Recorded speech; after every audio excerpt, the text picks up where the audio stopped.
Šovakar raidījumā ielūkosimies aviosabiedrības Czech Airlines svinībās, kas nu pat ir atzīmējusi 20 gadu jubileju nepārtrauktam darbam lidostā Rīga. Viesosimies arī lidlaukā Spilve, kas ir oficiāli atklājis šā gada lidošanas sezonu un gatavojas smagam darbam. Pētot vēsturi, noskaidrosim, ar ko Pirmajā pasaules karā izcēlās latviešu lidotāji, bet padomu sadaļā īpaši iesakām ieklausīties tiem, kas ceļojumā plāno doties kopā ar lieldienu zaķi, kaķi vai kādu citu mīluli. Ir daudz aviosabiedrību, kas no Rīgas uz visām pasaules malām pārvadā pasažierus, taču tikai 3 ir tādas, kas šo nozīmīgo darbu veic visas Latvijas pastāvēšanas 20 gadus. Viena no tām ir arī aviosabiedrība Czech Airlines, kas aizvadītajā nedēļā nozīmīgo 20 gadu jubileju atzīmēja ar svinībām. Šobrīd no lidostas Rīga uz 78 dažādiem galamērķiem pasažierus pārvadās 16 aviokompānijas. To vidū arī Czech Airlines, kas ir viena no senākām aviosabiedrībām Eiropā. Czech Airlines pirmsākumi meklējumi vēl laikā, kad pastāvēja Čehoslovākija, un kopumā kompānija ir gandrīz 90 gadus sena. Tā ir viena no senākajām aviosabiedrībām Eiropā. Latvijas pasažieriem savus pakalpojumus Czech Airlines piedāvā nu jau 20 gadus. Tā, ka faktiski reisu, kas lidoja no Prāgas uz Pēterburgu, nosēšanos Rīgā. Un tie, manuprāt, bija 3 reizes nedēļā. Un mainījies, protams, ir lidmašīna flote. Sākotnēji tā bija padomju ražojuma tupeļau markas lidmašīna. Kad pieauga apjomi, tad šo ATR lidmašīnu jau nomainīja Boeing 737 modeļa lidmašīnu. Lidosta Rīga atzīst, ka visu 20 gadu laikā sadarbība ar Čehijas aviokompāniju ir bijusi sekmīga, bet ko par Latvijas galveno lidostu saka paši Čehi? Man jāatzīst, ka esmu ļoti apmierināts ar to, kā veidojusies mūsu sadarbība ar lidostu Rīga. Lidosta Rīga ir maza, taču tā ir ērta. Pasažieriem nav jāmēro tāls ceļš līdz lidmašīnai, jo tā ir ērti novietota. Fakts, ka kāda aviosabiedrība ir spējusi sekmīgi un nepārtraukti darboties tik ilgstošā laika periodā, ir gandrīz neticams. Izrādās, gan arī Čehijas aviokompānija ir spiesta nemitīgi gādāt par sava darba efektivitātes celšanu. Jāatzīst, aviobizness ir ļoti sarežģīts un nav viegli aviosabiedrībai tajā nezaudēt savu vietu. Ir daudz izaicinājumu un arī Czech Airlines strādā pie tā, lai samazinātu izmaksas un paaugstinātu darba efektivitāti. Tas nozīmē, ka aviosabiedrība kopumā cenšas samazināt arī sava administratīvā aparāta izmērus. Mēs ļoti nopietni strādājam pie darba efektivitātes celšanas un ievērojam pašu izvirzītos augstos darba standartus. Viens no mūsu galvenajiem uzdevumiem Rīgā ir piedāvāt pasažieriem ērtus un izdevīgus lidojumu grafikus un maršrutus, jo pēdējos gados Baltijas valstu iedzīvotāji aizvien biežāk Prāgu izvēlas kā tranzīta lidostu, no kuras turpināt savus ceļojumus tālāk. Turklāt arī Baltijas valstis kļūst aizvien interesantāks ceļojuma mērķis daudziem Eiropas valstu iedzīvotājiem. Taču par spīti centieniem samazināt izmaksas, Čehijas aviokompānija ir viena no nedaudzajām, kas joprojām arī ekonomiskās klases pasažieriem uz borta piedāvā bezmaksas maltītes un dzērienus. Mūsu pamata pakalpojumi ir bezmaksas maltītes, uzkodas un dzērienu lidmašīnā, neatkarīgi no tā, cik ilgs ir lidojums. Jāatzīst, šodien Czech Airlines ir viena no aviosabiedrībām, kas pieturas pie šāda servisa. Citu aviosabiedrību pasažieriem gan par ēdienu un dzērienu ir jāmaksā atsevišķi. Kā Czech Airlines plusus nevaru nepieminēt mūsu sadarbības partneri Prāgas lidostu, jo tā tranzīta lidojumiem ir daudz ērtāka nekā izmēros ievērojami lielākā Frankfurtes vai Parīzes lidosta. Bezmaksas ēdināšanu lidmašīnā atzinīgi novērtē arī pasažieri. Czech Airlines ir viena no retajām aviokompānijām, kas dotajā mirklī piedāvā bezmaksas ēdināšanu uz borta. Ļoti patīk apkalpošana un servis, kāds tiek piedāvāts. Savukārt Čehijas vēstnieks Latvijā Pāvils Šepeļāks, kuram ar aviosabiedrību saistās arī romantiskas atmiņas, atzīst, būt objektīvam kritiķim ir grūti, taču viņš uzskata, ka Czech Airlines pakalpojumu kvalitāte neatpaliek no pasaules vadošo lidsabiedrību standartiem. Very difficult for me to make suggestion because I met my wife. Grūti objektīvi vērtēt Czech Airlines, jo savulaik tieši uz šīs aviosabiedrības borta satiku un iemīlēju savu sievu, kas tolaik strādāja par stjuarti. Šo ģimenes lietu dēļ es iespējams neesmu tik kritisks, kā vajadzētu. Esmu ļoti apmierināts ar servisu un komforta līmeni. Mans iepriekšējais darba postenis bija Pakistānā, un tolaik ik pa 3 mēnešiem brauc mājās pie ģimenes ar kādu no arābu aviosabiedrībām. Tās visā pasaulē ir pazīstams ar saviem augstajiem kvalitātes un drošības standartiem. Via Dubai with Emirates and Etihad, and you know that Emirates and Etihad are airlines which are very high. Esmu gandarīts, ka Czech Airlines spēj sniegt pakalpojumus šo augstākā līmeņa aviosabiedrību standartu līmenī, ne tikai īsos, bet arī garos lidojumos. Bet atgriežoties pie jubilejas svinībām, nevar nepieminēt, ka lidsabiedrība patīkamu pārsteigumu bija sagatavojusi pasažieriem, kas varēja vinnēt pilnībā apmaksāt ceļojumu uz Abu Dabi, Arābu Emirātos. Ļoti pārsteigts, principā es to negaidīju, bet ir vieta, kur es neesmu bijis, bet izstāsta, ka tuvākā laikā ieradīšos. Neviltotu prieku gan izrādīja arī grupas Melo M mūziķis Kārlis Sauzāns, kas izlozēja laimēja biļetes braucienam uz Prāgu. Jūtos tā kā piepildījušās manas šī gada pavasara vēlēšanās, jo mēs tieši ar sievu bijām plānojuši braukt uz Prāgu kaut kad tuvākā laikā. Šis lidojums man ir pilnīgs tāds spontāns, jo es vakar tikai nopirku biļeti, jo es izdomāju braukt uz Frankfurti uz mūzikas mesu. Jā, šī bija laimīgā biļete. Jā.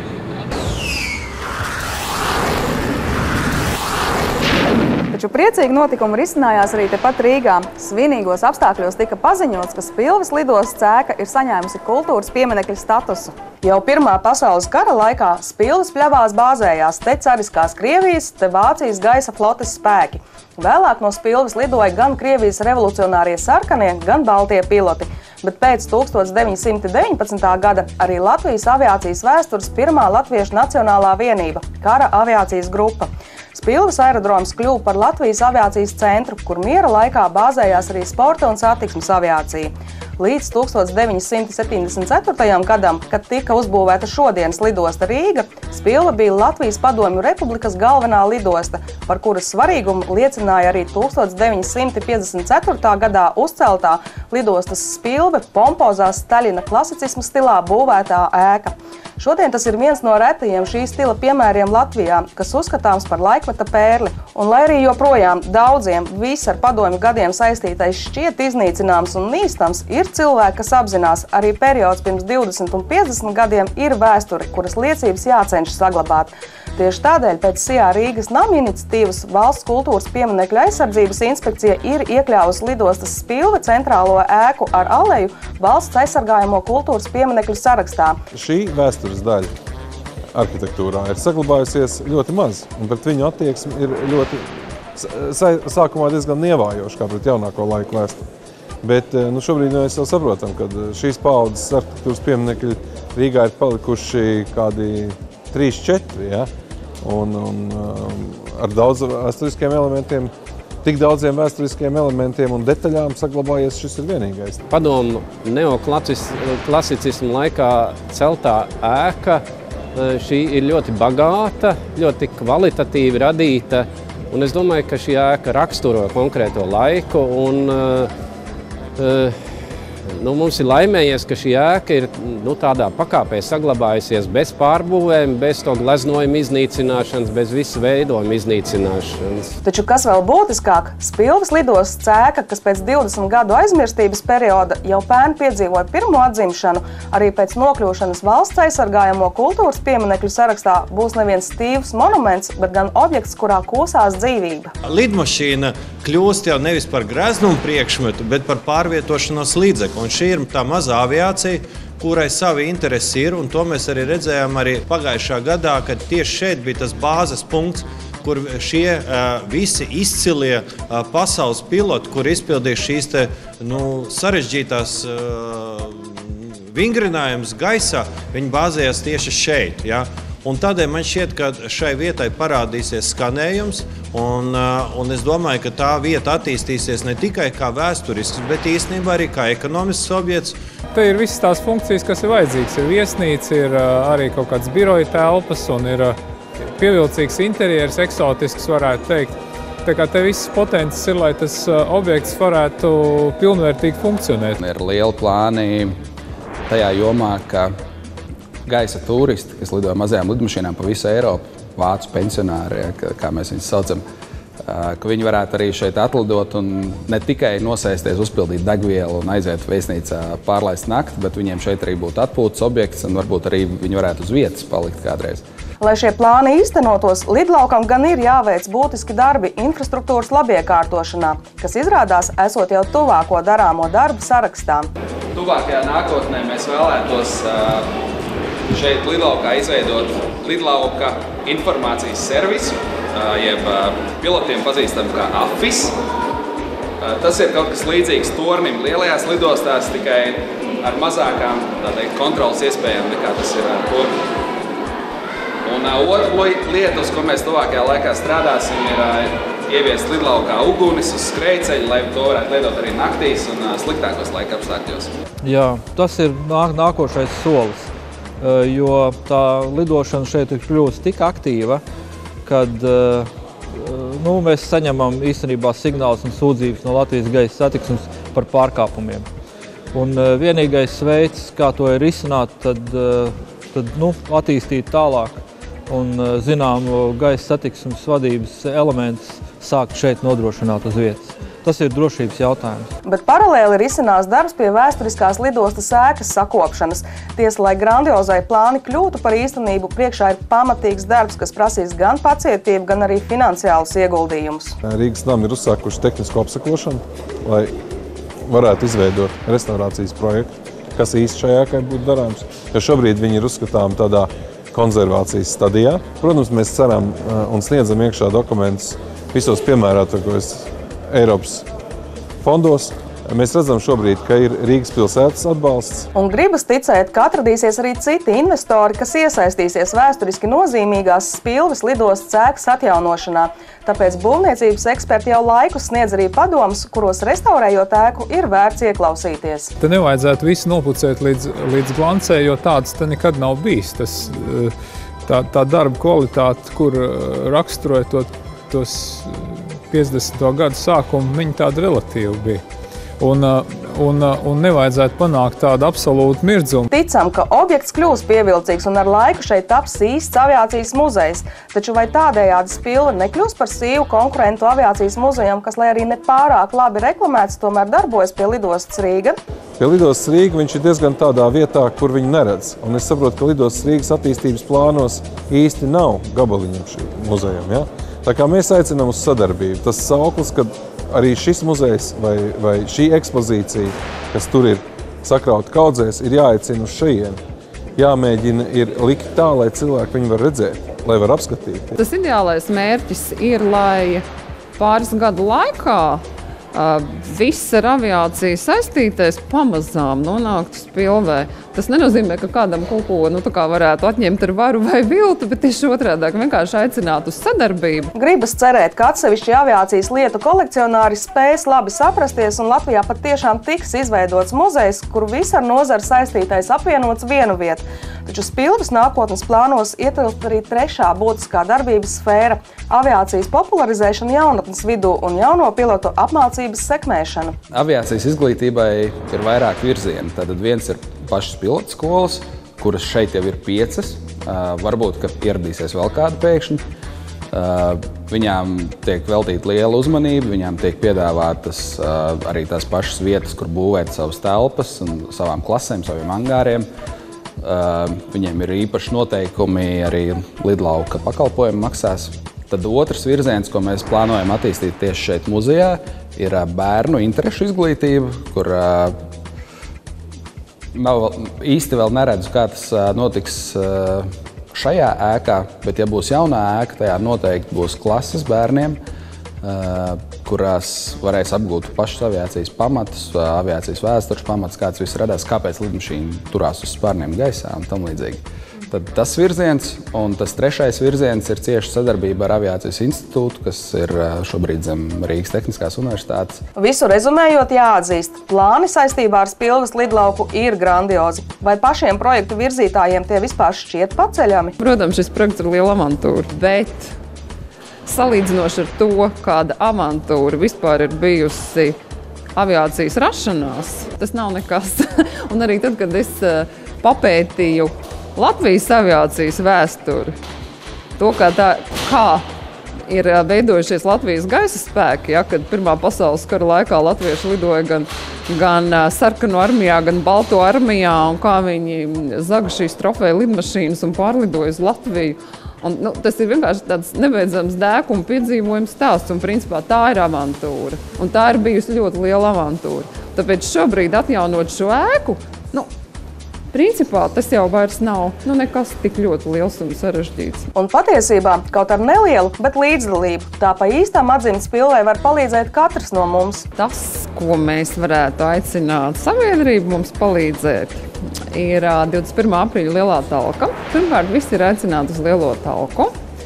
Būs iespēja strādāt gan ārā, gan iekšā, un tādā veidā katrs var pielikt roku un palīdzēt šai spilves atzimšanai. Bet vasaras galvenie notikumi spilvē risināsies jūnija pirmajā nedēļas nogalē, kad šeit notiks Latvijas aviatoru salidojums. Uz to aicināti pilnīgi visi cilvēki, kas lielākā vai mazākā mērā saistīti ar lidmašīnām. Savukārt vasaras nogalē jau 2. gadu pēc kārtas spilvē risināsies aviācijas svētki. Aviācijas svētki būs nedēļa pēc Rīgas svētkiem, nedēļas nogalē pirms 1. septembra, kad bērni un jaunieši jau būs atgriežušies Rīgā, kad varēs apmeklēt šos svētkus. Viņi notiks sadarbībā ar bruņotajiem spēkiem, tā kā visi laipni aicināti.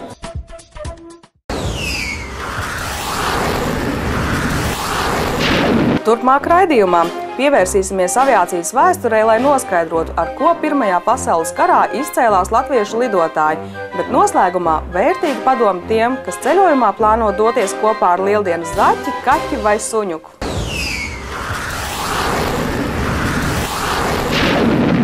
Izsekojot Latvijas aviācijas attīstībai, esam nonākuši līdz Pirmajam pasaules karam. Tajā izrādās latviešu piloti ir izcēlušies. Viena no iespējām latviešiem kļūt par pilotiem bija tieši Pirmais pasaules kars. Lielākā daļā bija cilvēki ar vismaz vidējo, jeb augstāko izglītību. Līdz ar to arī viņiem samērā viegli bija iekļūši ar Krievu aviācijā. Vēl jāpiemina to, ka pasaules kara sākumā sevi ļoti labi parādīja atsevišķi latviešu strēlnieku nacionālās daļas. Piemēram, Daugavgrīvas strēlnieki, kas pie Jelgavas atcita vācu uzbrukumu. Līdz ar to Krievu vadībai, zinām, tāda uzticība radās. Ir fakts, ka sākoties Pirmajam pasaules karam lidmašīnas vēl bija ļoti jauns izgudrojums. Interesanti, kāda loma lidmašīnām tika atvēlēta sākoties karam? Sākoties Pirmam pasaules karam, viņi sāk pielietot galvenokārt sākumā izlūku lidojumiem ar neapbruņotām ārzemēs iepirktām mašīnām, ar fārmaņiem, ar vozēniem.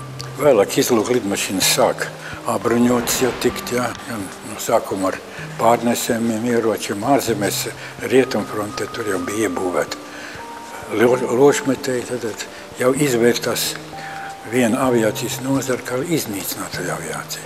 Lai arī tehniskā nodrošinājuma ziņā Krievija Pirmajā pasaules karā būtiski atpalika gan no sabiedrotajiem, gan arī pretiniekiem, kara aviācijas jomā Krievija spēja gūt vērā ņemamus panākumus.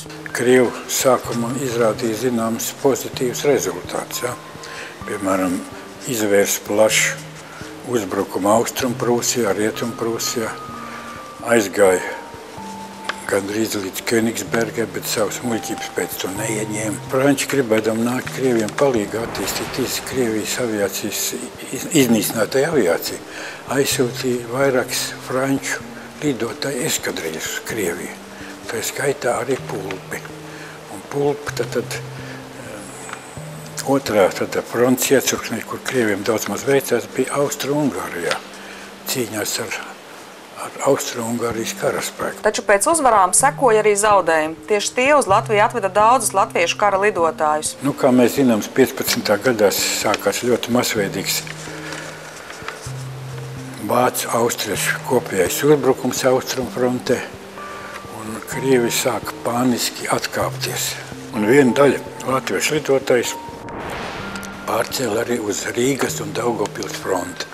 Šo lidotāju vidū bija arī pasaules slaveni latviešu izcelsmes piloti, tostarp arī Jāzeps Baško, kurš lidot prasmi bija sācis apgūt 1911. gadā. Sākoties karam, Jāzeps Baško tika nozīmēts 6. armijas 13. aviācijas rotā. Drīz Baško saņēma uzdevumu organizēt bumbvedēju nodaļu. Šai nodaļai vajadzēja izmantot jaunus, tajā laikā lielākos 4 motoru lidaparātus Iļja Muromets. Kara laikā Jāzeps Baško veica apmēram trešdaļu no visiem Krievijas bumbvedēju kaujas lidojumiem, un ar lidmašīnu Iļja Muromets viņš sasniedza 4 pasaules aviācijas rekordus. Varšavā savus gaitas sāk mūsu viens no slavenākiem un lielākā ranga lidotājiem Jāzeps Baško, kurš no Varšavas sāk lidot uz pirmiem 4-motorīgiem bumbvedējiem Krievu armijā. Bet tur sakarā ar neveiksmīgu kara darbību un sakarā ar vispārējo vācu austriešu uzbrukumu austrumfrontē Krievi bija spiest atkāpties. Un tā atkāpšanās nobeidzas pie Daugavas līnijas. Un līdz ar to arī Baško ar savu 4-motoru bumbvedēju tika pārcelts karot Latvijas teritorijā. 4-motīgo bumbvedēju aerodroms tika izveidots Siguldā, kur bija 2 aviācijas daļas, kas bombardēja galvenokārt Vācija ieņemtos pozīcijas un objekts Latvijas teritorijā, kā Bauskā, Jelgavā, Jaunjelgavā. Karš ir postošs, taču ir arī jāatzīst, aviācijas nozarei tas bija būtisks grūdienis attīstībā. Karā gūtais kļuva arī par Latvijas aviācijas pamatakmeni. Karu beidzot tūkstošos jau bija. Aviācija attīstījusies tik tālu, kad bija radušās atsevišķas aviācijas šķīras, iznīcinātie bumbvedēji, trieciena aviācija, izlūka aviācija. Daudzi iemācījās labi lidot, ko pierāda viņas uzvaras pret vāciešiem, nogāztās lidmašīnas, ko pierāda, ka arī viņa kaujas darbībai ļoti enerģiski lidojuši, jo paši bijuši nogāzti vairākas reizes un tomēr turpinājuši lidot. Un visu to savu, kā teikt, aviācijas sajūsmu turpināja arī neatkarības laikos. Un to garu arī iepotēja jaunai paudzei.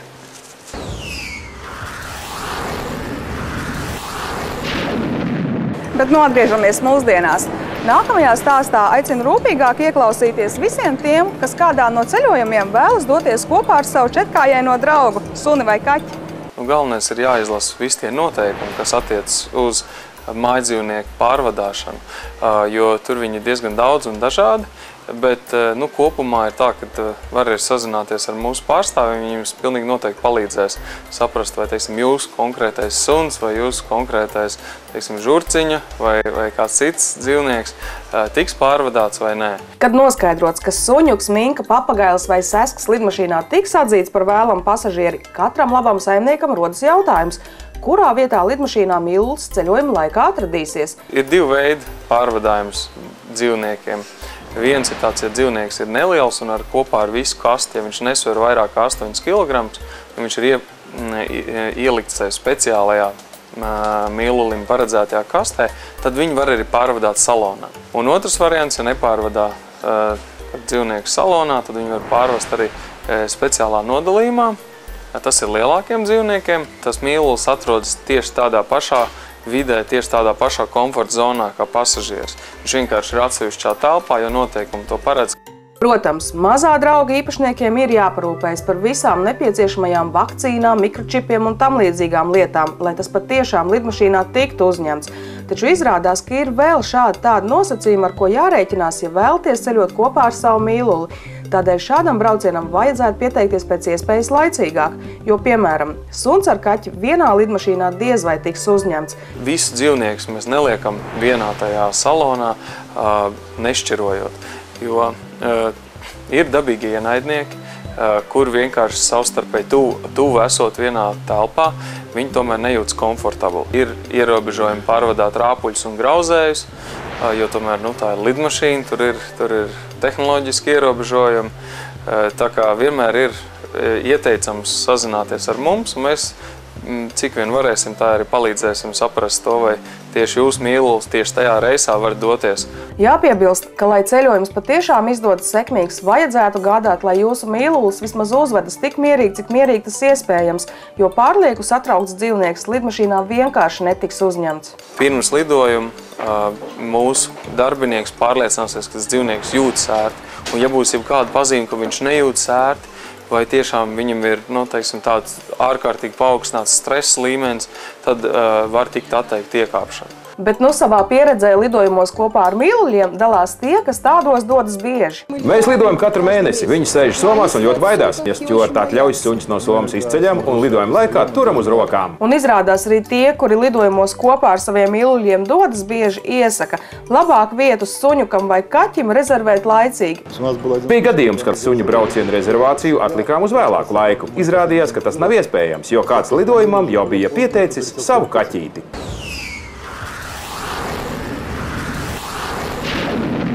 Tā nu atkal savu lidojumu plānu esam izpildījuši. Tiksimies jau pēc nedēļas, kad pastāstīsim, kādas ir sajūtas sēžot lidmašīnā, kas gaisā taisa akrobātiskus manevrus. Tas viss jau pēc nedēļas. Atā!